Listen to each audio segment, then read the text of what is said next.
Die Ehre miteinander. Ich bin's, der Birger. Tja, Freunde der Sonne, es ist irgendwie schon wieder Zeit fürs alljährliche, fast schon Ritual. Und wenn ich so auf die Uhr schaue, hab gar keine Uhr, dann weiß ich nicht, wo das letzte Jahr gekommen ist. Kruzifix, scheiß Corona, Huren, Scheißdreck, was weiß ich. Nein, das ist Zeit fürs alljährliche Sommerstopp-Video, Q&As. Ich habe euch Fragen gestellt und es sind mehr Fragen denn je gekommen. Und ich glaube, ich habe auch mehr Fragen denn je ausgezogen. Also jetzt lohnt sich einmal ganz furchtbar gemütlich zurück. Kann sein, dass das Video noch länger dauert wie letztes Jahr. Und ja, ich werde es einfach uncut ins Internet scheißen. So, ja, dann würde ich sagen, strenge ich mich diesmal vielleicht nur, dass ich nicht über jeden Satz 180 Mal nachdenke und rundherum schwurbel eine Viertelstunde lang. Und dann bringen wir vielleicht die wahrscheinlich knapp 50 Fragen durch. Schauen wir. Fangen wir an, oder? Der habe ich lange an, der habe ich lange an. Jetzt bei so. Also, fangen wir an. Mit dem Herrn YBO. Wie sieht's mit dem mal geplanten Stop-Motion-Comic aus? Irgendwas schon in die Richtung geplant? Mr. YBO.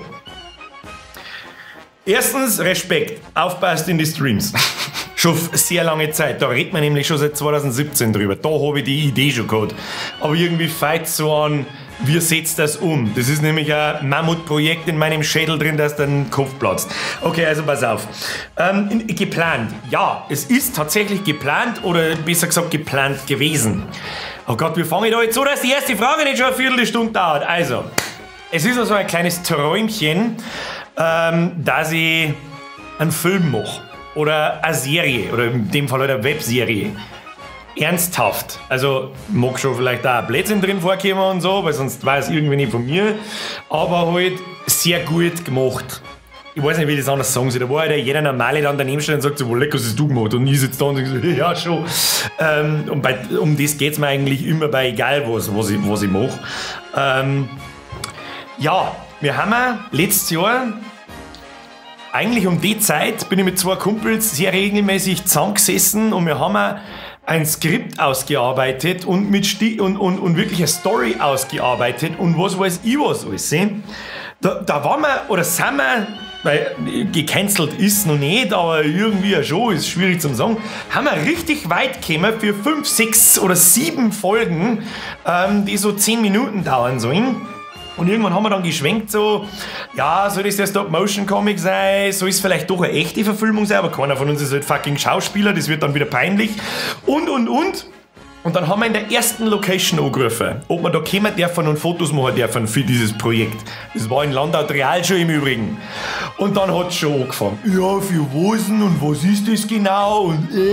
Und lauter so ein Mist. Und am Schluss haben sie dann gesagt, ja, keine Ahnung, sie müssen irgendwie einen Schulzentralrat in fucking Afghanistan oder was weiß ich denn fragen. Und dann haben sie gesagt, nein. Und dann gelangt es mir halt schon wieder. Weißt, es ist nicht so, als da die Realschule ausräumen wollen, sondern ich möchte und da randalieren wollen, sondern ich brauche halt eine Location, ich brauche halt Schulflure etc. Und jetzt bitte stopp, ich weiß, jetzt kommen wahrscheinlich wieder irgendwelche Kommentare. Ich frage bei uns in der Schule, bei uns geht das mit Sicherheit bla. Das ist nicht so einfach, weil das Ding halt nun mal in Landau spielt und die Leute in Landau die Realschule kennen und deswegen, kann ich auch noch Vorschläge machen, bitte.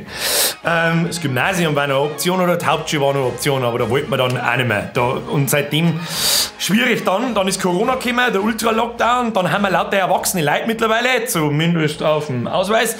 Und jeder hat halt Freundin daheim und sein Heisel und überhaupt sowieso und jeder arbeitet ganz normal von allen Beteiligten und dann wird es halt auch nicht gerade einfacher. Ja, und seitdem haben wir uns aber halt auch nicht mehr zusammengesessen, irgendwie. Ich weiß nicht, ob das deine Frage beantwortet oder nicht. Ich gehe jetzt auch zur nächsten Frage weiter, weil sonst schwurbel ich in der ersten Frage schon wieder 20 Minuten in der Weggeschichte umeinander. Wir kommen wir stecken einfach auf YBO. Wenn es irgendwelche Neuigkeiten einmal dazu gibt, Stream schauen. Da rutscht mir sowas gerne mehr aus. So, nächster! Delos! Erstmal merci für deine Mitgliedschaft, offensichtlich über ein Jahr. Just why? Nein, ernsthaft, danke dir. Da du ja erfolgreich geschafft hast, Leute zum Sport zu bringen, was ist der nächste Schritt in der Karriere? Also das habe ich auch nicht können sehen. Ich stecke so ein bisschen in ein Motivationsloch. Ganz massiv, um ehrlich zu sein sogar. Hab Bock zu nichts, weder zum Zocken, nur auf Videos machen, nur auf die Arbeit. Also egal was. Und spätestens dann, wenn ich keinen Bock mehr auf Zocken habe, dann stimmt was nicht. Und irgendwie im Stream haben wir dann drüber geschmatzt, so, ja, hier Sport, Radeltour, bla, was mit der ist, gehen wir vielleicht später noch dazu. In kurz, sagen wir uns ganz ehrlich, schau ich aus, dass deine 500 Kilometer radeln können, ohne dass ich 2 Wochen im Krankenhaus liege. Ja, fangen wir erst mal ganz niedrig an. Hey, ich war heute laufen, da hängt meine Laufhosen, Jay. Was ist der nächste Schritt in der Karriere? Ich sag das ganz ehrlich, so eine Art Fan-Treffen mit dieser Radeltour wäre schon ganz geil. Derzeit nicht oben, sobald ich körperlich dazu in der Lage sein könnte, können wir uns da noch mal drüber unterhalten. Das war vielleicht so in diese Richtung der nächste Schritt in der Karriere. Ist das einigermaßen beantwortet, ich weiß nicht. Wahrscheinlich nicht. Es tut mir irgendwo leid, irgendwo aber auch nicht. Nächster. Christian Götz fragt, hat sich dein Freundeskreis seit deiner YouTube-Bekanntheit verändert? Gute oder schlechte Erfahrungen gemacht? Also verändert hat er sich in den 5 Jahren. Ja, man, da hätte sich aber wahrscheinlich auch verändert, wenn ich kein YouTube oder kein so ein, mich kennen jetzt ein paar Leute Sache gemacht hätte, glaube ich. Ich habe weder gute noch schlechte Erfahrungen gemacht. Das beeinflusst meinen Freundeskreis nicht. Es ist schon durchaus vorgekommen in den 4 Jahren, dass sie plötzlich dann Leute rühren, die sie seit 100 Jahren nicht gerührt haben. Da wo ich mir dann denke so, hat wahrscheinlich schon einen Grund gehabt, dass wir uns 10 Jahre nicht unterhalten haben. Keine Ahnung. Los mich! Aber ansonsten, glaube ich, gibt es da nicht mehr dazu zum sagen. Also, mein Freundeskreis hat nichts mit meinem YouTube-Dasein zum tun. Ich glaube, jeder Bekannte und jeder Freund findet gut, was ich da mache.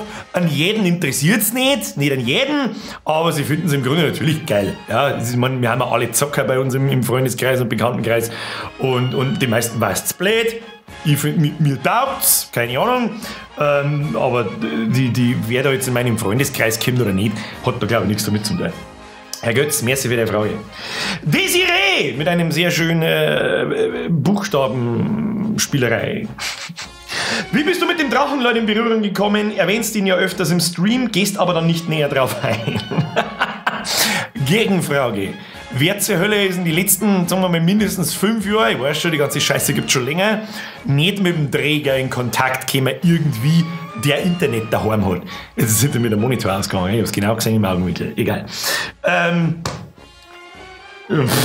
Wie bin ich noch damit in Berührung gekommen? Keine Ahnung, ich darf mich jetzt selbst einfach mal so als halbwegs internetaffin bezeichnen und dann stolpert man halt nun mal auf gewissen Plattformen irgendwann einmal über diesen Vollidioten und über das Drachengame und dann war er im Fernsehen war er ja auch schon, also ich frage mich eher so, wer hat den noch nicht mitgekriegt und hat 5 Minuten im Internet verbracht und warum gehe ich jetzt da nicht näher drauf ein, ganz ehrlich, weil der Butterbrot-Golem einfach zu krass ist, Alter. Das ist wie ein ganz furchtbar heftiger Unfall.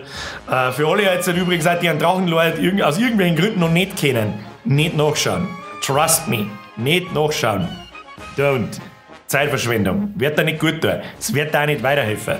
Das ist wie wenn RTL Familien im Brennpunkt und Bauer sucht Frau und Berlin Tag und Nacht, ich weiß nicht, wo das läuft, egal, ein Inzestkind kriegen, das dann von TikTok vergewaltigt wird und dann auf Astro TV veröffentlicht wird. Dann kommt der Träger raus. Ich mag halt einfach nichts damit zu tun haben. Ja. Im schlimmsten Fall, ich find nicht ganz richtig, was in diesem Drachengame so alles abgeht, also ganz ehrlich, aber dennoch ändert das nichts so, dass dieser Typ 5 Minuten, 5 vor Untermensch, Alter. Also richtig übel. Richtig übel. Das wäre ein ganz krasser Unfall. Irgendwie kann man nicht wegschauen und ich schmunzel natürlich drüber, aber das ist dann alles. Aber ich mag nichts damit zum tun haben. Nichts. Absolut fucking gar nichts. Also selber aktiv werden und so weiter. Danke für die Frage. Nächster. Dani Dantchen. Machst du mir How to Grillen? In Klammern. Okay. Also, Dani. Ich blende da jetzt da was ein oder da herum oder an beiden Dingen und dann haben wir hoffentlich das How to Grillen und vor allem auch die Pro Edition erledigt. Okay? Mehr sage ich jetzt da nicht. Dani, Dankeschön. Dot Lewis. Gibt's einen Wunsch, den du seit deiner Kindheit hast, ihn dir aber immer noch nicht erfüllt hast, weil zu teuer, zu kindisch etc.? Uff, was soll man da denken, wie ich die Frage ausgezogen habe?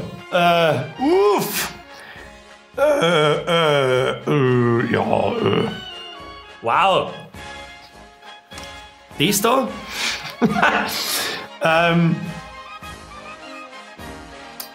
Wow. Es gibt da tatsächlich etwas, kann das sein, dass wir da schon mal drüber geredet haben, im Stream mit Sicherheit. Das ist jetzt eigentlich gar nichts Überwindbares oder irgendwie Unüberwindbares oder Unbezahlbares oder kindisch oder sonst irgendwas, sondern ich hätte gerne einen Fischerschein. Ich hätte gerne fischen. Also, legal. Ich hab noch nicht. Wie irgendjemand kommt mir jetzt, hast du schon mal schwarz gefischt? Nein, habe ich nicht. Ich darf gerne einen Fischerschein machen, aber aus meiner puren Faulheit. Ich meine, mein Lied Captain Faulsack ist nicht irgendwo erfunden, sondern es ist schon beruht auf wahren Begebenheiten. Aber ich bin einfach zu faul. Kann mich nicht überwinden. Und irgendwie so, pack einmal der Gatter und Klappstuhl und eine halbe und so, sitzt du mal an dieser oder an irgendeinem Weiher oder sonst irgendwas, das ein wenig aneinander fischeln, vielleicht mit einem Spätsee einfach nur schmatzen, gemütlich, ruhig. Da schon vielleicht nicht schon, vor allem da ich dann auch mal zusätzlich noch ein bisschen rauskomme, aber ich glaube, dass deren viele Männer, wenn man älter wird,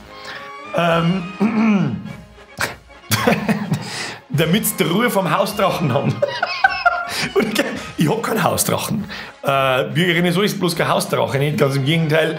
Deswegen verspüre ich nicht das so, fuck, ich muss jetzt da mal eine Stunde weg. Oder 2 oder ein Wochenende oder sowas. Ja, aber ich hab halt nette Kindheitserinnerungen dran, wenn ich mit dem Bad beim Fischen war oder irgend sowas, und das tat mir irgendwie noch Stücke. Vielleicht mache ich es irgendwann einmal noch. Schauen wir mal, nachher sehen wir es schon. War jetzt nicht so unüberwindbar. Wir Schweizer ist ein Fischerschein. Kann mir irgendjemand das einmal schreibt es mir in die Kommentare. Wir Schweizer und im Ernst jetzt. Nicht, überhaupt nicht Schweizer, bloß weil du schon fischt, seitdem du 2 Jahre alt bist. Sondern ist das, wir Schweizer Fischerschein. Keine Ahnung, hab mich noch nie damit zusammengesetzt. Nächster! Marcel Alexander Selzer. Was sagt der Mutter über die Streamerei? Ist sie dafür oder dagegen? Also jetzt mal unabhängig.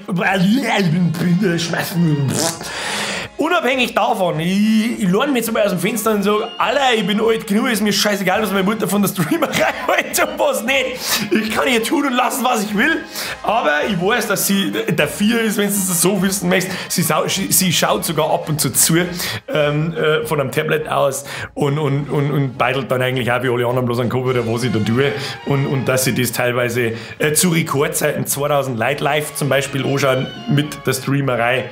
Und was da generell so abgeht, ja, ich glaube, das beantwortet deine Frage. Nicht so viel schwurbeln, Birger, weiter geht's. Stolzer Löwe, erstmal ebenfalls, mir ist wieder Mitgliedschaft, Bussi aufs Nussi. Servus, Birger, wie schaut's mit den geplanten Podcasts aus, die du mir machen wolltest? Zum Thema Musik hast du mal vor, auf eine Bühne aufzutreten und ein Album rauszubringen. Mr. Sneaky Stolzer Löwe, erstens waren das 3 Fragen, aber egal. Okay, Thema Podcast. Ja, dieser Gedanke schwirrt schon seit über einem Jahr. Schwebt der in meinem Kopf umeinander, aber mir fällt so ein bisschen die... Sicher nicht sagen, wenn nicht in meinem Kopf sofort, wie soll ich sagen, mehr oder weniger fertig sein und vor allem was Besonderes sein, wie als Podcast gibt es wie fucking Sand am Meer, Alter. Und wir können da vielleicht irgendwas anderes machen wie der Rest, außer dass man Boris schmerzt und dass ich bin. Wenn ich sowas nicht sofort fahre, dann tue ich mich hart, dass ich das Projekt zu starten. Ich habe einmal mit einem anderen ähnlich großen, sehr gleich großen bayerischen YouTuber gesprochen, sehr, sehr, sehr detailliert sogar, wie wir uns das vorstellen, sogar schon wie wir nennen. Und irgendwie ist das dann auch wieder im Sand verlaufen, weil man so denkt, dann, jetzt hat nichts gegeben, falls die Person das anschaut, ich kann mir das nicht vorstellen, dass sie eher ein Q&A-Video, das eine Stunde wahrscheinlich dauern wird, keine Ahnung, von mir anschaut, aber nicht, dass es falsch versteht. Ich möchte es gerne selber machen. Ich mag mich nicht darauf fixieren, dass ich da immer die gleiche andere Person dabei habe, und ich tue mich sehr schwer, dass ich diese Projekte aus der Hand gebe. Ja? Weil wenn ich auch mal Podcast-Gäste habe, wo derjenige dann nicht dabei ist, dann soll er das auch haben, und dann fängt es bei mir schon wieder an, das passt mir nicht. Ich weiß nicht, da bin ich wahrscheinlich ein zu großes Ego-Arschloch. Ja, die Frage war, was ist der Plan mit dem Podcast? Ich sage, dass es ist, ich weiß es nicht. Ich weiß es nicht, aber es steht durchaus auf der Geplant-Liste.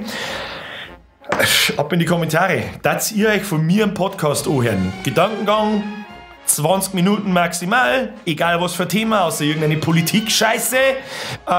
Ich bin sehr offen für Popkultur, ich meine, das wissen die meisten Leute, glaube ich. Ich bin sehr filminteressiert, Serien interessiert, Spiele selbstverständlich. Was ein Gaming-Podcast, der Borischer. Ja, oder? STFU, take my money, I'm all in, motherfucker. Aber ich brauche halt einen Gesprächspartner, auf den ich mich verlassen kann und wo ich auch 100%, den ich halt am besten auch persönlich kenne, seit längerer Zeit. Und da scheitert es halt. Mal gucken. So, die anderen 2 Fragen beantwortet er jetzt ultra schnell. Zum Thema Musik, hast du mal vor, auf der Bühne aufzutreten? In den letzten 5 Jahren hat sich mein Freundeskreis so verändert, dass das ganz furchtbar schwierig wird, weil die Person, mit der ich sonst immer Musik gemacht habe, nicht mehr quasi existiert. Leider. Und ich habe zwar andere Personen kennengelernt, mit denen bin ich auch schon seit über einem Jahr in Kontakt, aber dann wieder Corona und dann wieder was anderes und dann wieder Arbeit und dann wieder das, wie es halt so ist im Erwachsenen-Dasein, leider Gottes. Da hat man sich schon länger nicht mehr drüber unterhalten, mit denen könnte ich mir das vorstellen. Aber von ihrem Glück wissen sie noch nichts. Und die haben musiktechnisch auch weiter als ich, da braucht man auch nicht drum diskutieren und vor allem auch mit Live-Auftritten und so, aber mit denen könnte ich mir das vorstellen, das würde ich ganz geil finden. Sie wissen es noch nicht, ich glaube, ich habe da in den Gesprächen, wo man sich mal einfach unterhalten hat, habe ich sowas noch nicht angedeutet, glaube ich. Ich würde es feiern, ich mag mich aber halt bei solchen Sachen nicht aufdrängen, darum hoffe ich mal, dass sie da demnächst vielleicht irgendwann einmal was zusammengeht und dann vielleicht versteht man sie wunderbar und dann, wer weiß. Und möchtest du mal ein Album rausbringen, in kurz und knapp, ja, ist ebenfalls so ein kleines Träumchen, wie ich vorher schon mal gesagt habe, dieser Film oder diese Serie. Und auch nicht, dass ich da irgendwie jetzt die fetten Kohlen verdiene, sondern viel mehr, dass ich sagen kann, wieder dieser Moment, so, was ich gemacht habe. Dass ich sagen kann, Alter, ich habe ein Album gemacht und eine fremde Person, die ich nicht kenne und nicht mein Name ist oder so, hat es gekauft. Freiwillig. Und da reißt es mir schon ein wenig einen Schell. Das sind die Sachen, für die ich das mache. So, das ist aber der nächste Punkt mit 5 oder 6 Lieder. Ein Album machen ist einfach nur wieder pure geldgeile Wichser-Scheiße. Darum, da geht schon noch ein wenig was ab. Ja, es gibt noch einiges zum Remaken. Ich habe auch 2 neue Ideen, aber wie mit allem anderen auch, ich mache nur Musik, wenn ich 100% oder 110% Bock drauf habe. Dann ist momentan wieder dieses Motivationsloch ein bisschen, aber die ganze Sportscheiße hilft sehr. Ich arbeite gerade an etwas, ja, deswegen steht da auch mein Musikaufnahmemikrofon da im Eck-Hinten griffbereit. Ich bin dabei an etwas, ich glaube, es kann da ganz okay werden. Und das war's jetzt. Deine Frage hat jetzt 10 Minuten gefressen. Ich hoffe, das beantwortet irgendwie deine sneaky 3 Fragen. Nächste. Bernd S. Gibt's eigentlich mal ein Setup-Vorstellungsvideo? Man sieht da nicht viel, außer die Monitore und das Mikrofon und die Setup-Daten auf Twitch. Haben wir irgendwie, habe ich Déjà-vu, haben wir das nicht letztes Jahr schon gehabt? Da gibt es ja nicht viel zum Singen. Ich habe 3 Monitore, den dritten nehme ich so gut wie fast nie her. Ich habe da unten mir mal irgendwann so ein LED-Ding hingebaut und drüber auch, sagt man nicht viel, weil es da drin gerade strahlend hell ist, wir strahlen auf 25 Licht da oben, sonst ist da drin stockfinster, aber selbst wenn ich das Fenster aufmache, oder geht offensichtlich die Welt schon wieder unter, grüße fix, trotzdem schwitze ich wie eine Drecksau da drin, aber egal. Ich schwitze eigentlich gar nicht so stark, ich schaue bloß aus, Alter. Ich glänze wie ein Alupapier, Alter. Kruzifix. Da gibt es nicht viel zum Sagen. Dahinter steht mein Rechner, der ist schwarz, da ist kein RGB drin verbaut, keine LEDs, kein gar nichts. An meine Grafikkarten und mein Mainboard habe ich alles ausgeschaltet. Das ist so unspektakulär, da gibt es nichts zum Sagen. Ich habe 2 Boxen stehen, ich habe meine Rocket Gaming Maus und Tastatur, das war's, Alter. Und mein Mikrofon mit einem Rode NT1, ich meine, das kennt ja jeder und weiß ja jeder, den es interessiert. Und einen Monitor in der Mitte und 2 Curved-Monitore, billig, wirklich billigst. Ich glaube, die haben 120 Euro gekostet oder so. 27 Zoller an der Seite außen. Unserem 3 gestellt. Da gibt es nicht viel Herz am Sagen. Also da, dieses Video dauert genau 10 Sekunden dauern und da hast du meinen schwarzen Kasten passt. Vielleicht, wenn der nächste PC vielleicht baue ich mir da so eine Ultrastation, werden wir sehen. Bernd, merci für deine Frage. Nächster. Bierman, ebenfalls an dich, merci für deine Mitgliedschaft. Haben jetzt eigentlich alle da ein Jahr dabei, oder wie sehen? Wie ist deine Einstellung zu Drogen? Allgemein und speziell für die unterschiedlichen Arten. Uff. Ja, Birger, ja nichts falsch sagen, sonst links das da wieder so aus, als dass die kleinen Kinder die Jugend von heute zum Drogennehmen animieren. Aber ganz ehrlich, wenn ich da das nächste Mal so 10 Minuten durch TikTok scroll, dann glaube ich, an Drogen unser geringstes Problem. Uff. Da haben wir im allerersten Fragevideo, das 4 Jahre alt ist oder so, haben wir schon mal drüber geredet. Darum kann man da 4 Jahre später vielleicht auch nochmal drüber reden, falls vielleicht haben sich meine Ansichten ja geändert. Also, ich verstehe das Cannabisverbot nicht, da brauchen wir mal nicht rundherum diskutieren. Das war eine dermaßen Stererleichterung für dieses Land und eine Entkriminalisierung. Heißt, irgendwo vergewaltigen unter Drogen zu 25. 13-jähriges Kind und dann wird ernsthaft die Frage gestellt, ob die vielleicht traumatisiert waren. Währenddessen bei uns in Bayern irgendjemand mit 2 Bresel groß in der Hosentasche finden und dann ficken sie dein restliches Leben, bei jedem Mal aufhalten, bei jedem Mal irgendwie Kontakt mit der Polizei hast verkackt. Das ist so lächerlich.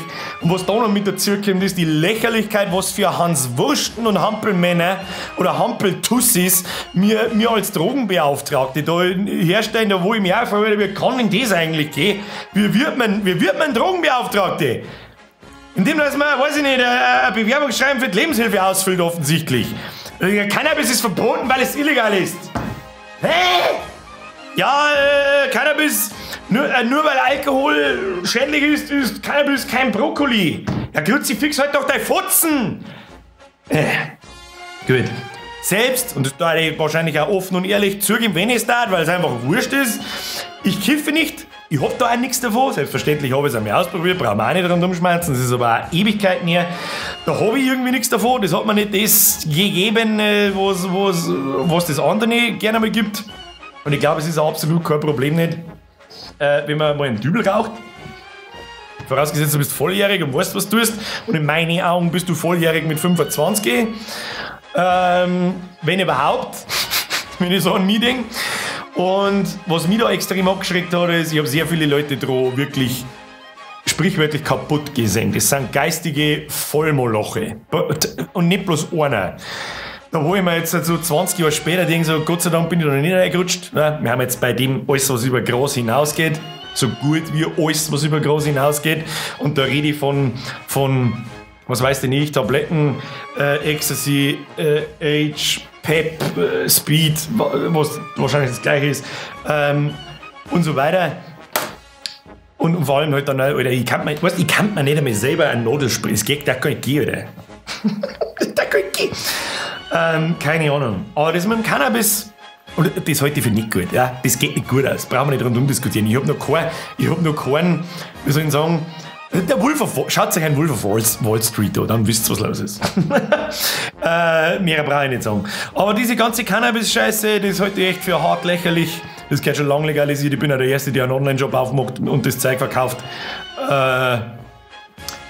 Und ich verstehe nicht, es gibt keinen Menschen auf diesem Planeten, der das irgendwie erklären kann und rechtfertigen kann. Ich habe jetzt in diesem Moment, hätte ich die Möglichkeit, dass ich in Endres fahre oder sonst irgendwas, oder scheißegal wohin, in Edeka oder in Kaufland oder sonst was und kaufe mir 10 Flaschen Wodka, sitze mir daher und saufe mich tot. War möglich. Ich habe noch keinen gehört, der sich dort geraucht hat. Nicht einen. Nicht einen. Nie. Never. Null. Und dann schaust du mal ein paar so Alkoholiker an, da wo du dich fragst, Alter, da wo du deine eigene Sauferei anfängst, in Frage zu stellen. So, ich hoffe, wir haben genug über das Thema gedüdelt. Das ist, haben wir bei 25 Minuten haben wir gefühlt 3 Fragen. Es muss schneller gehen jetzt, Bürger. So, merci für deine Frage. Mr. B. Öhm, wann kommt dein nächster Song? Bis jetzt ist jedes Lied ein Hit. Wir wollen mehr! Herr Böhm, ich habe ja vorher schon mal kurz aus dem Nähkästchen geplaudert und quasi deine Frage beantwortet. Lieder kommen nur dann, wenn ich 120% Bock habe. Genauso wie Videos. Wo's bei Videos spielt momentan also ein bisschen der Upload-Filter mit, wo wir nicht so ganz wissen, was bis 1. August und nach der Sommerpause da ist, was auch der Grund neben meinem Motivationsloch ist, warum keine Videos nicht kommen. Außer sowas da wie diese Zeit, was vom Upload-Filter nicht betroffen ist. It's done when it's done. Okay? Können wir so mal? Right After the Apocalypse. Machst du wieder mal ein Synchro? Da finde ich mal wieder Zeit. Ich beantworte die Fragen eigentlich. Ich merke gerade, ich beantworte die Fragen schon, bevor sie gestellt sind. Machst du wieder mal ein Synchro? Da finde ich mal wieder Zeit werden, weil die Bavarian Zapp schon sakrisch gut gewesen sind. Erstmal merci, das gefreut mich.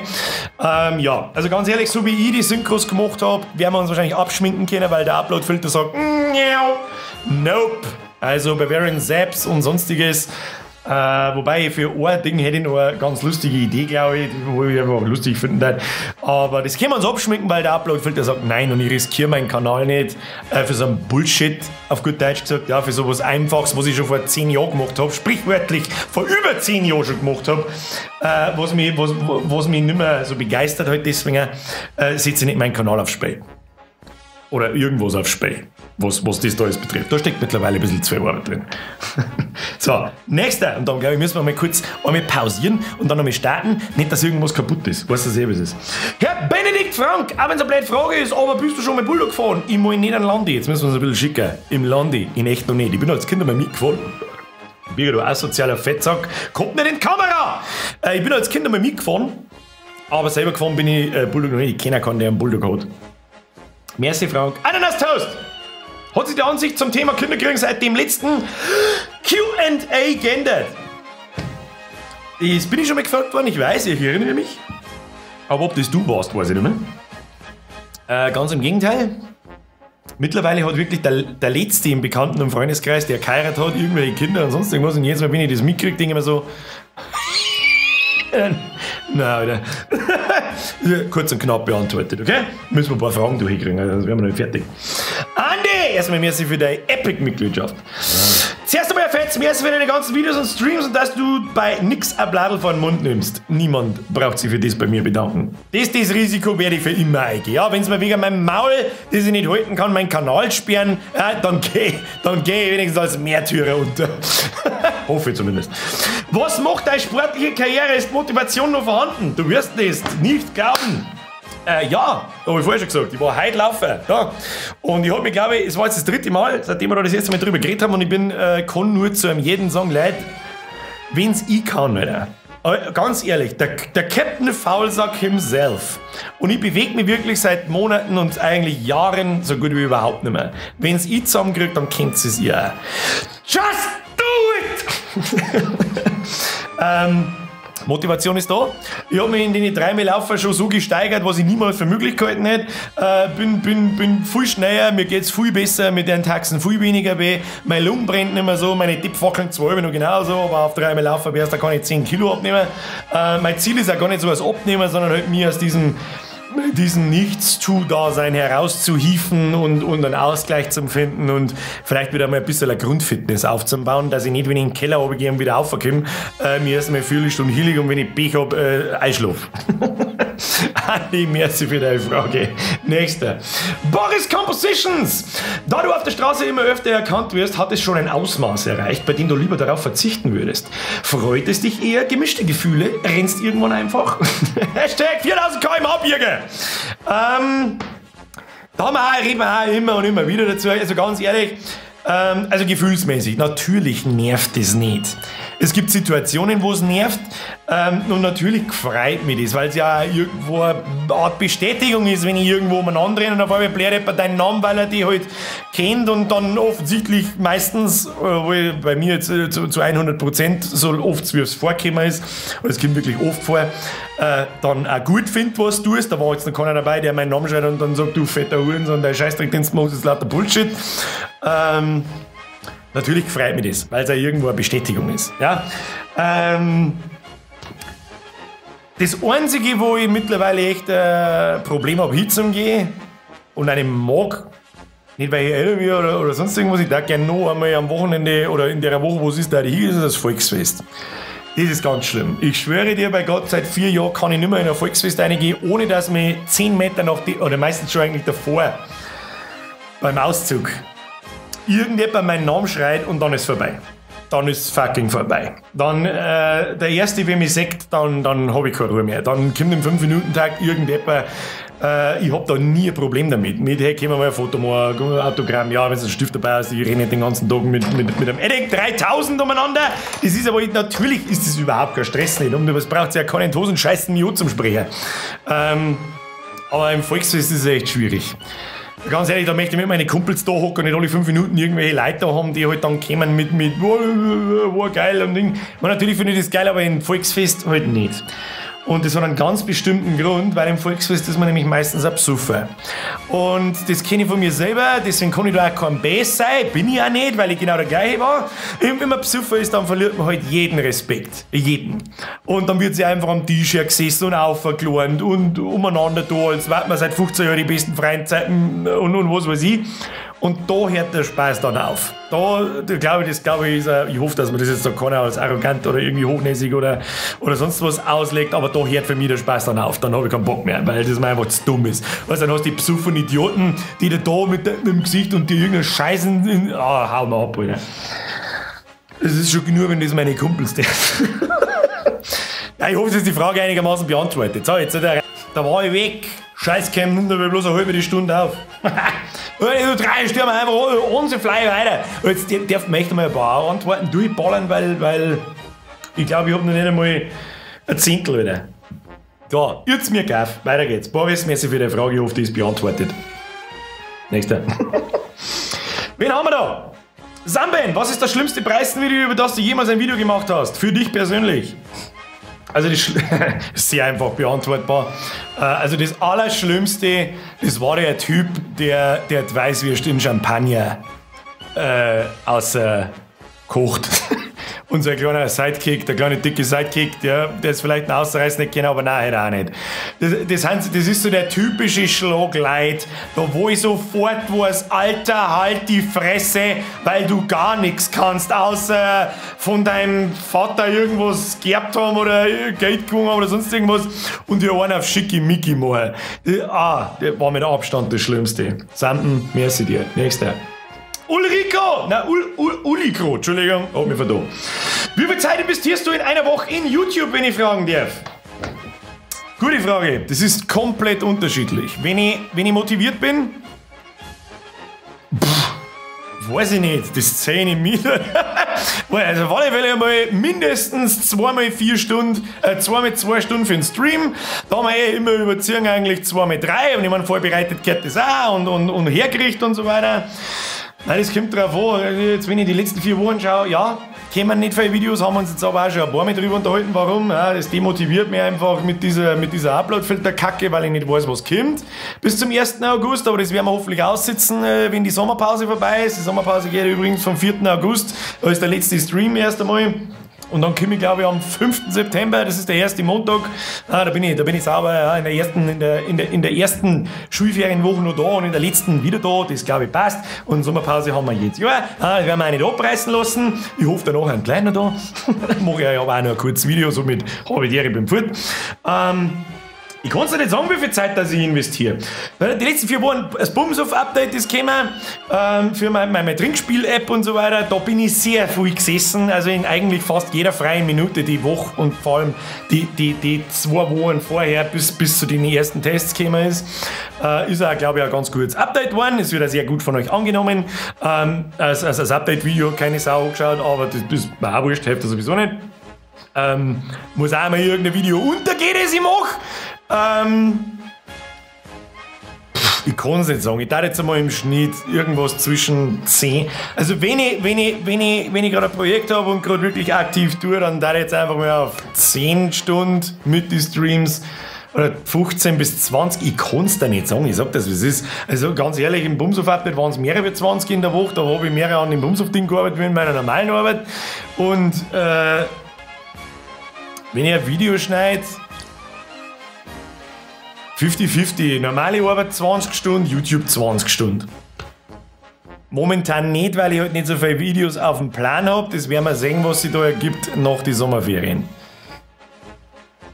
Ja, das glaube ich ist akkurat beantwortet. Zwischen 10 und 20 Stunden. Ja, da tue ich immer irgendwas. Aber wie viele Sachen ich da hinten auf dem Rechner offen habe, die angefangen sind und nicht ansatzweise fertig, das magst du gar nicht wissen. So, nächster. Wieso gibt er kein Battle? Du ein Battle hier. Dominik Murkowski, merci dir für deine Frage. Was ist deine schönste Kindheitserinnerung? Was habe ich denn da gedacht, wie das aussieht? Warte mal. Wow, Alter. Also ich denke gern zurück in die Kindheit. Ich glaube, Es gibt ein ganz bestimmtes Weihnachten. Da war mein Papa da. Ja, meine Eltern haben immer getrennt gelebt und so. Da war mein Papa da und gibt es irgendwas Geiles für einen 5-, 6-Jährigen, wenn Weihnachten ist, schon mit das, der ganze Zauber und wie sich das anfühlt. Ich meine, wenn du erwachsen bist, ist das nicht mehr so, aber ich kann mich noch sehr, sehr, sehr gut daran erinnern. Und dann die Weihnachtsgeschenke und da ist es mir auch nicht schlecht gegangen, braucht man auch nicht dran umschmerzen und mit den Spulen und so. Und da hat man tatsächlich, weiß ich noch, das wird so, da kann man gewesen sein, Sim. Das war 1993 mit Jurassic Park, er war absoluter Dino-Fanatiker. Und dann habe ich so Dinosaurier-Zeug geschenkt gekriegt, also für richtige Figuren und wo man so ein Stickerl außer da halt aus der Seite. Und dann so ein Spaziergang hinten bei uns ist alles, oder war damals alles Fade, heute auch noch. Und da war alles voller Schnee, du hast nichts gesehen, es war so leicht, wie es finster geworden und dann ein Spaziergang mit unserem Hund, mit dem Bab und so. Das ist eine geile Erinnerung. Da denke ich sehr gerne zurück. Ich glaube, was Besseres fällt mir auf die Schnelle nicht ein. Wir müssen uns ein wenig umtun, weil sonst haben wir echt ein Problem. So, nächster, Herr Kulzer. Grüße an den Kulzer, klar. Wissen wir jetzt schon, ob Pinguine Knierscheiben haben? Es war klar, dass ich die Frage auch so spät. Wurde da intensiv recherchiert? Ja, ich weiß nicht, was wir mit den letzten 2 Jahren da haben. Also ich würde sagen, ja. Bloß das sagt man nicht, weil das ist der Flausch rundum. Merci dir. Nächster. Lisa! Neidecker! Haben Elefanten auch Knierscheiben? Wie viele Haustiere hast du und kannst du sie zeigen? Du bist der Beste und bringst mich immer zum Lachen. Ich wollte dir einfach mal Danke dafür sagen. Liesel, bei dir gilt das Gleiche. Niemand braucht sich für mein Blödschiss bedanken. Ich sag Danke fürs Zuschauen. Jedes Mal. Wird die nächsten, hoffentlich haben wir noch 5 Jahre da, keine Ahnung, die nächsten 5 Jahre so weitergehen. Und so sei. Also, Elefanten haben definitiv eine Knierscheibe. Ich habe, glaube ich, sogar 2, weil die können einen Fuß durch 2 mehr abknicken. Wenn nicht, dann bitte ich um Recherche. Wie viele Haustiere habe ich? Ich habe 3 Katzen und 2 Hunde. Kannst du sie zeigen? Jetzt gerade auf die Schnelle nicht, weil ich glaube, der Plötze liegt da draußen am Balkon. Nein, liegt er nicht. Normalerweise liegt er wieder draußen am Stuhl. Ich weiß der Teufel, wo der wieder umeinander guckt. Die Mizi, die ist sowieso immer unterwegs. Der Katzbracken, den habe ich schon seit Ewigkeiten nicht mehr gesehen. Der kommt bloß zum Fressen, dann läuft er wieder davor. Weiß der Teufel, was der tut. Und Emma ist unser großer Hund, groß schwarz. Und der Gnidl ist unser kleiner weiß-beiger Hund mit Gichthax. Die sind unterwegs mit der Bürgerin. Und zeigen schwierig, aber vielleicht mache ich irgendwann einmal ein Video. Vielleicht machen wir mal How to Haustier. oder irgend sowas. Da kann ich vielleicht dann einmal mit. Oder eigentlich glaube ich da sogar How to Miezi. Ich glaube ohne Scheiße How to Katzen, How to Miezi Katz kann ein 3-Minuten-Video abgeben. Da kann man vielleicht 3 Minuten über Katzen, ja doch, kann man schmerzen. Schauen wir mal. Schauen wir mal. Vielleicht nur Blödmänner hätte ich daheim. Liesl, merci für deine Frage. Nächster. Wen haben wir da? Ein Batman! Steht der Plan noch, dass du mal mit der Bürgerin ein Projekt machst? YouTube-Video oder ein Stream? Jawohl, der Stream steht noch. Da habe ich schon mehr oder weniger verraten. Ja, den Plan gibt's. Ich weiß auch schon, was für Spiele, beziehungsweise 2 Spiele. Ich muss es bloß noch dazu kriegen. Und je mehr Leute das wir werden, desto schwieriger wird's für mich. Aber irgendwann, nach der Sommerpause, schauen wir mal. Man, irgendwie müssen wir die Zeit vom September bis in Oktober, wenn es dann die ganzen Spiele, die nahe rennt, von Battlefield bis zum Landwirtschaftssimulator 22, 22. November, den ganzen Dezember werden wir mit nichts anderes tun, bis zur Weihnachtspause dann wieder. Ja, beantworten wir es einfach kurz und knapp mit Ja, wir haben nämlich bloß 22 Minuten dann her, ja, weil länger wie eine Stunde. Schaut sich doch die Scheiße keiner an, sag ehrlich! Nächster. Handkerchief! Oh, lecker, Ultra Legendary 2 Jahre. Also Handkerchief, ich weiß nicht, was ich sagen soll. Bussi auf der Nussi für die Mitgliedschaft. Hast du zukünftigen Pläne für deine Streams? Ja, mehrere. Die mag ich aber, um ehrlich zu sein, nicht verraten. Weil sonst nehme ich so ein bisschen die Vorfreude, die kommen dann spontan. Aber sie kommen im Herbst, Winter, weil Sommerloch, da sitzt einfach nur nicht einmal die Hälfte daheim und schaut Stream und so weiter. Und gute Ideen, oder wo sie zumindest glaubt, dass vielleicht gute Ideen sein, keine Ahnung, die verballert ihr natürlich nicht im Sommerloch. Tut kein Mensch. Auch ich nicht. Merci für die Frage. Jetzt wollte ich weiterwischen, das ist aber nicht gegangen. Ein peinlicher Moment. Jonäschen. Was? Jonäschen. In welchem Land würdest du Urlaub machen wollen? Ja, guter Punkt. Ich war seit 11 Jahren, oder 10 oder 11, 10 glaube ich, war ich nimmer fort im Urlaub. Seit 10 Jahren.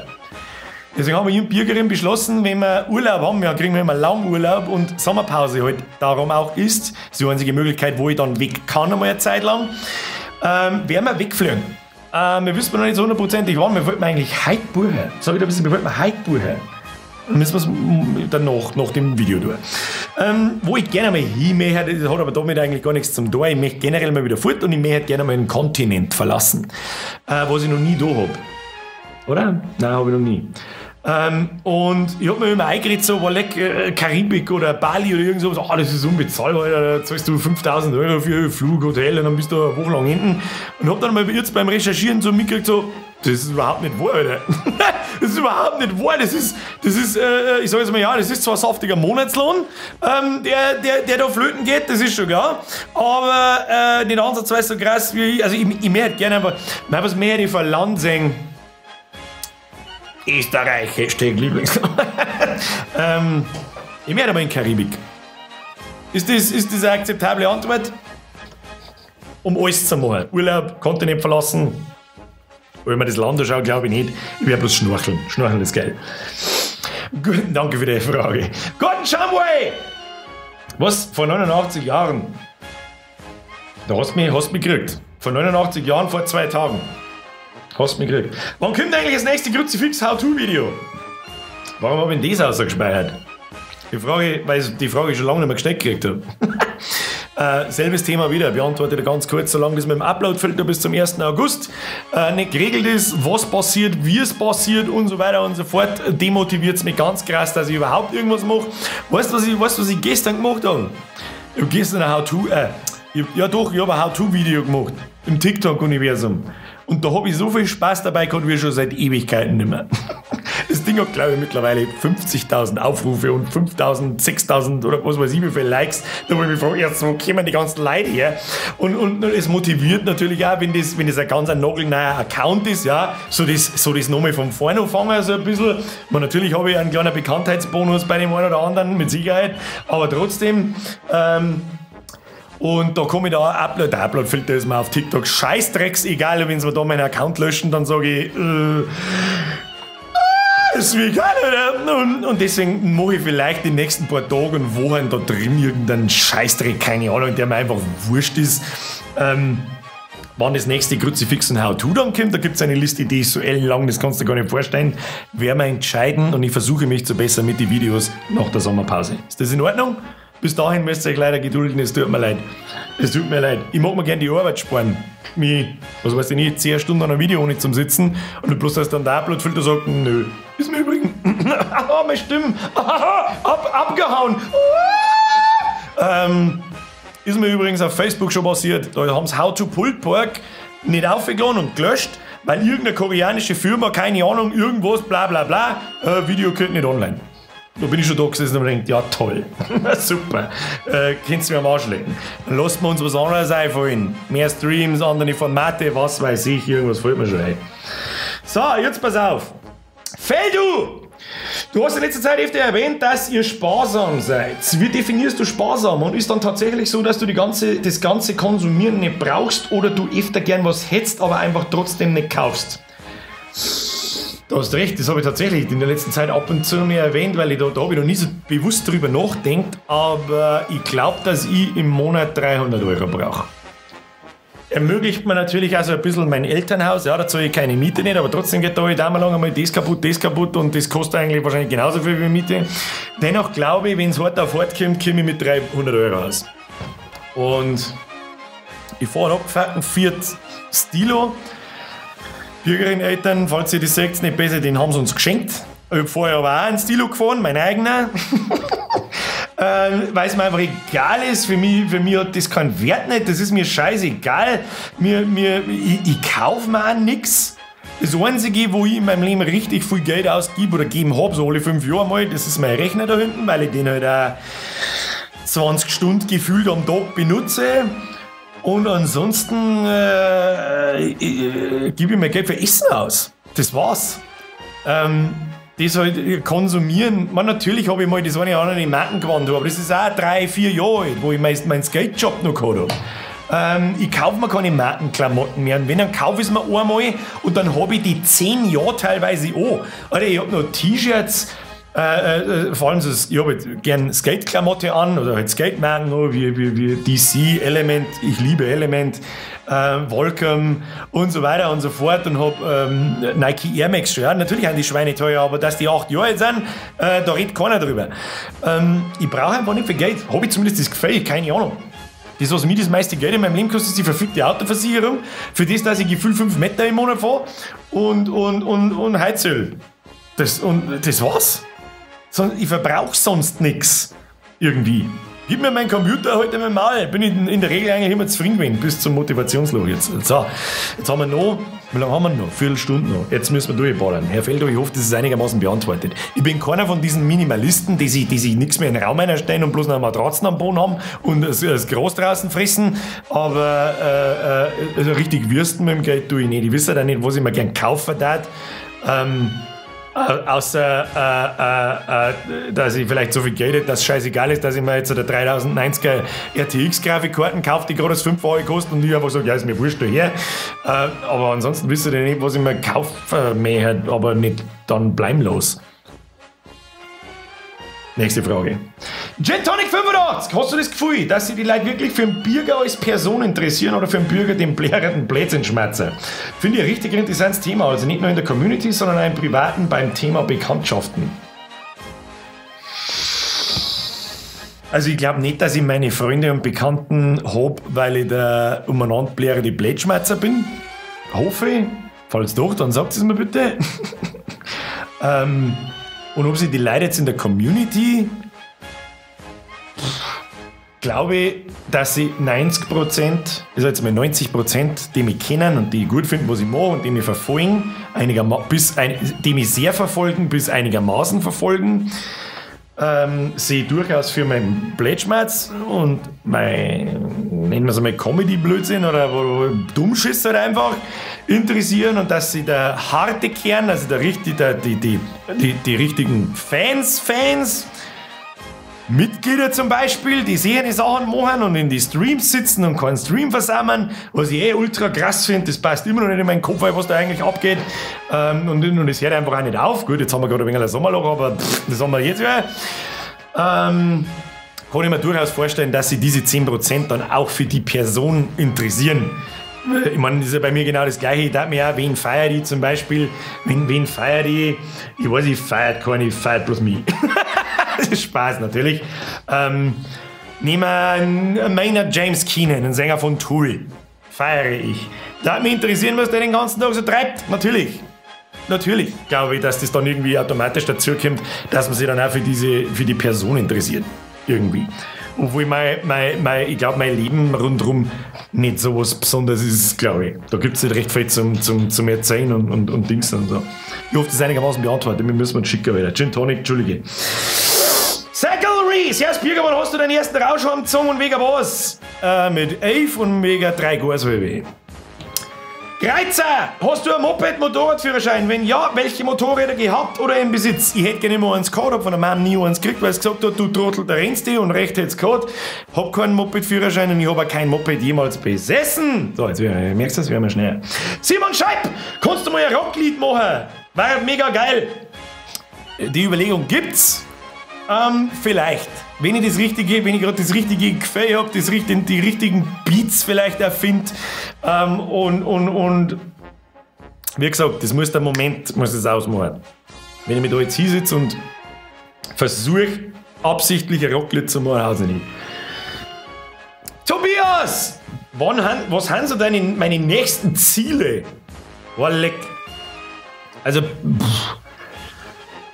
ich würde eigentlich Fragen schnell beantworten. Ja. Also, ich nehme jetzt da alles. Ja? Also dieses YouTube-Dasein, meine Arbeit, mich als Person. Phase 1, aus meinem Motivationsloch rauskommen, mehr Sport treiben, ein bisschen fitter werden. Nicht so wie früher, ist möglich, ich meine, ich bin ja 20 Jahre älter, aber vielleicht ein paar Kilo abnehmen, nicht mehr schnaufen, wenn ich 3 Stufen gehe.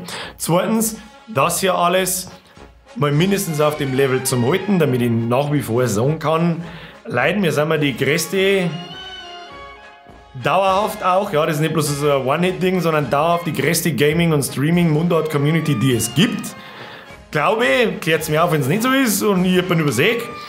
Dann mich drittens wieder zu bessern, mehrere Videos zu machen. Wenn das mit der Upload-Filter-Scheiße vorbei ist, dann hoffe ich, dass ihr meine Motivation da vielleicht wieder ein bisschen fangt.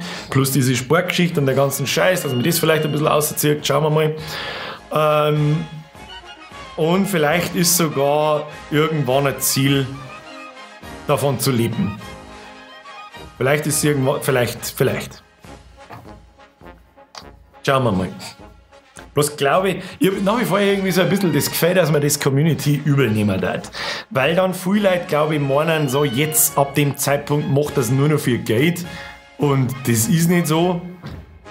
Ich glaube, und das glaube ich halt mehr davon ab irgendwie. Streich das Ziel wieder. Streich das Ziel wieder. Tobi, merci für die Frage. Nächster. Noch mehr Tobias, aber anderer Tobias. Was hältst du von Graffiti? Graffiti ist eine sehr schöne Beschäftigung, mit der ich mich in jungen Jahren auch beschäftigt habe. Ich hasse natürlich sehr eine Pieces und Tags, wenn man einfach irgendwas zuschmiert mit einem Pimmel oder mit Sex oder mit in der Unterführung bei der Bürgerin steht irgendwo scheiß Schwangere. Da muss mich jetzt mehr aus unerklärlichen Gründen Vollgas zerreißt. Das steht da schon seit 30 Jahren, glaube ich. Ansonsten ist Graffiti wirklich die Ausgeburt von Kreativität. Das habe ich. Ich kann einigermaßen zeichnen, ja, aber für richtig geile Bombs und so, gut, Bombs sind nicht richtig geil meistens, die haben bloß da damit Züge, Trains zu bauen. Aber im Grunde, Graffiti finde ich geil, wenn du das drauf hast. Beantworten wir es so, wir haben bloß 9 Minuten. Daniel, what does the hell say? Toxic Guys, merci für die Mitgliedschaft. Welcher Satz aus deiner Kindheit hat dich am meisten geprägt?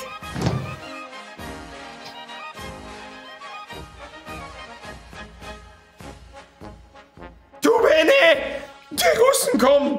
Oder ein Rame geht im Feld spazieren. Da fällt der Weizen um. Ja, ich habe einen Helge Schneider gefallen. Ich glaube, dass ein Helge Schneider sehr, sehr, sehr schwer, hat mich sehr schwer geprägt, glaube ich. Und da kommt, glaube ich, auch ganz viel Dummblödelei her von Genie, der Mann. Der Schlicht, OnlyFans. Wann kommt denn endlich dein OnlyFans-Account? Ich weiß jetzt auch nicht, wenn du mal onlyfans.com/geldgeilerwichser eingibst, schaust du mal, was passiert. Bavarian Player! Wenn es Zeitreisen möglich war, wo möchtest du hier und warum?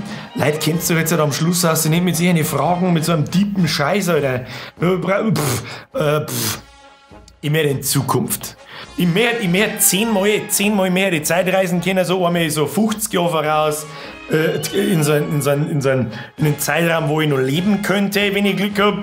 Und dann einmal 150 Jahre voraus, 1000 Jahre voraus und dann 10.000 Jahre voraus, weil ich einfach wissen möchte, ob wir es da kreien oder nicht. Und ich glaube übrigens nicht. Ich glaube, der Zug ist abgefahren. Das System ist so im Arsch und so tief drin. Und die Leute, die das ganze Geld haben, haben so viel zum Sagen, dass wir gar nicht wissen, was da eigentlich abgeht. Dass sie dieses virusartige Verhalten der menschlichen Rasse, krebsähnliche Verhalten der menschlichen Rasse nicht mehr bremsen lässt. Ich glaube nicht. Ich glaube nicht, das darf mich interessieren. Und ob es Außerirdische gibt, darf mich auch interessieren. Ich glaube ja. Felix Gaming TV! Erstens hat Franziska endlich mit ihre Leute geredet. Jetzt haben wir so lange nicht mehr über Franziska geredet, dass ich mittlerweile auch wieder lachen kann drüber. Kommt noch mal eine Haustour? Eher nicht. Too private. Ich wohne da nicht allein, aber da glaube ich, haben wir schon einmal drüber geredet. Und der dritte ist, gibt's nicht schöne Grüße an die und Bürgere, mach bitte so und bleib bist schöne Grüße aus Mantel. Felix, schöne Grüße zurück, ich streng mich an. Hey, sagt es mir, hey Leute, wenn mich irgendwie verändert oder sonst irgendwas, dann kriegt man das meistens selber nicht mit. Und natürlich macht man einen gewissen Veränderungsprozess in 5 Jahren mal mit. Darf mich wundern, wenn ich nicht anders war wie vor 5 Jahren oder 4 Jahren, seitdem ihr mich jetzt kennt. Aber wir werden sehen. Please notice me. Maxi, wie alt warst du, als du dir gedacht hast, fix YouTube zu machen, wäre irgendwie schon geil. Und wann hast du es dann umgesetzt? Das war, wie gesagt, vor 4 Jahren.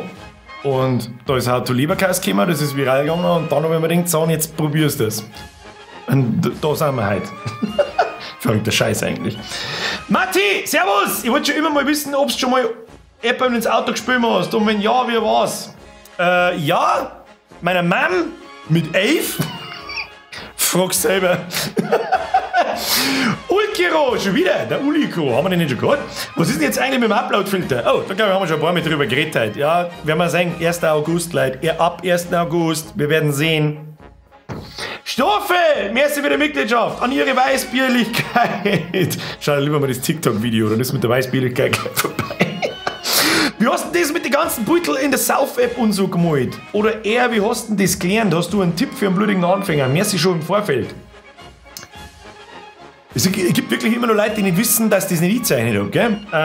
Also, es gibt einen Trachtmann. Habe ich da irgendwas am Anstehen davor? Ja, da der Posterhänger. Aber es gibt einen Trachtmann, das ist ein bayerischer Superheld, das ist ein Comic. Und derjenige, der den zeichnet, der hat sich an mich gewandt und hat gesagt so, hey, ich war sofort Feuer und Flamme, weil wenn jemand hergeht und wird Comic zeichnen, dann ist es der kreativste Scheiß, der einem einfallen kann. Und man hat sich gleich super gut verstanden und so weiter. Und derjenige zeichnet das für mich. Ja, dafür übersetzt IRM, könnt ihr übrigens auch mal vorbeischauen, hier trachtmann.de.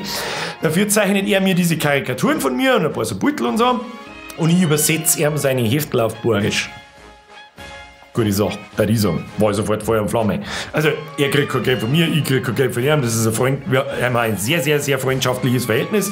Das Einzige, was ich selber zeichne, das ist das. Das habe ich gezeichnet. Ja, also jetzt einzelne kleine Beutel und so. Ist das Jahreszusammenfassungs-Special, das zeichne ich immer selber, meistens auch im Stream, zumindest zum Teil, weil da sitze ich doch ein paar Stunden dort. Und ja, werden wir das ja übrigens auch wieder machen. Für alle anderen, die das noch nicht haben, hier, 2020, Bitches. Hashtag keine Wechsel. Stoffel, nächster, wir haben nicht mehr lang. Lukas Braun, was hast du in deiner Wehrpflichtzeit gemacht? Absolut gar nichts, weil ich nicht eingezogen worden bin. Das war sehr kurios. Zu meinem 14. Geburtstag habe ich, jetzt pass auf, zu meinem 12. Geburtstag, na umdreht, zu meinem 14. Geburtstag habe ich einen Brief von der Bundeswehr gekriegt, alles Gute zum 16. Zu meinem 16. Geburtstag habe ich einen Brief von der Bundeswehr gekriegt, alles Gute zum 18. Und das jetzt dann bald so weit ist und so weiter und dann habe ich nie wieder was davon gehört. Bin ich sauber davon gekommen. Habe also auch kein Zivi machen müssen, was ich sehr begrüße. Marius, grüß dich. Wie viele Fahrzeuge hast du schon gehabt in deinem Leben? Exakt eins. Von der Stilo, von dem ich vorher geredet habe. Was war's das? Was das? Haben wir es jetzt wirklich auf 2 Minuten oder 3 Minuten direkt geschafft, Alter?